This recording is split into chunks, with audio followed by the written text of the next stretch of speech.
Happened to think, I was back there watching each and every one of us. You know, we can tell those rocks out there that not today. Come on. Not today. We don't need them because we're going to praise and worship. We're going to continue to do that throughout. I'm so thankful to have an opportunity to be here. We got some great speakers. I'm not going to speak very long. Real quick, I just want to go over a few things that God has laid on my heart.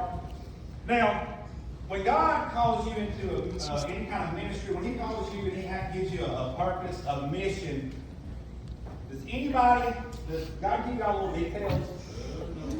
No, very rarely does He give you. He don't give you big details. He tells you to what? Have faith and go and do it. That's right. But you know, we are so blessed. When me and my wife, we lost our daughter in 21. When God told us, begin to lay it on our heart to start this ministry to help people, we had no idea what would become of it. We had faith that God would lead.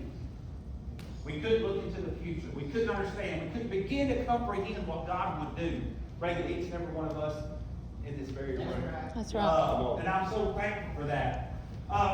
She made mention of the story, the starfish. One of the coolest things that my wife, when God began to lay this on her heart about the ministry, was the little motto that she come up with. I don't know if you caught it early on in the video, but it's one less overdose, one more restored, living a life of sobriety through Jesus Christ. Amen. That was the whole purpose and mission of this ministry when we started. Would we love to help everyone that we possibly can? Absolutely.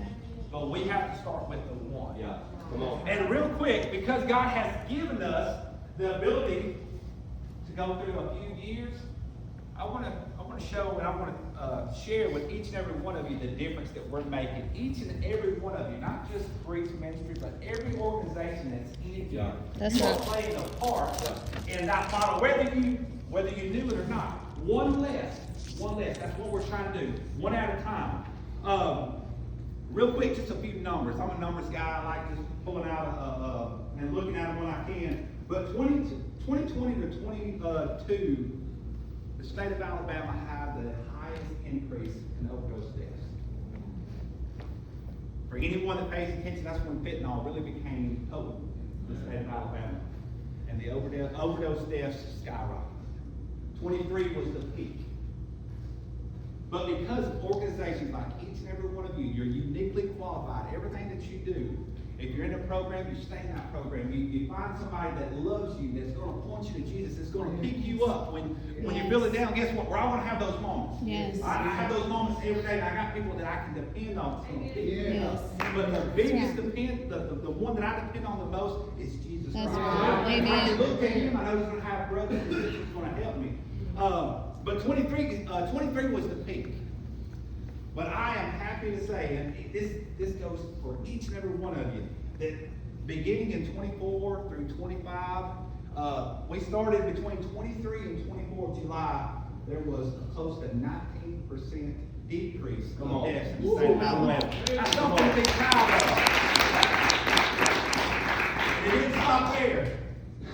By March 2025, we've seen a 30% decrease. Come on. We know we got a lot of work to do. These are things that God is allowing us to see that, hey, what we're doing, what He's called us to do, is making a difference. God is in the middle of it, but guess what? We're not done yet. All right, we're going to continue. I promise that Breach Ministry is going to continue to do everything we can to help and support anybody that God sends our way. Amen. I know each and every one of these program leaders, I can speak for them, but guess what? They're going to continue to do whatever they possibly can to help anyone that God sends in their path. So I want y'all to give yourself a round of applause. Thank y'all so much for everything that y'all do. And then I think y'all, we got a good speaker coming up. Mr. Todd is coming up next. I'm looking forward to hearing him. But y'all give yourselves a round of applause.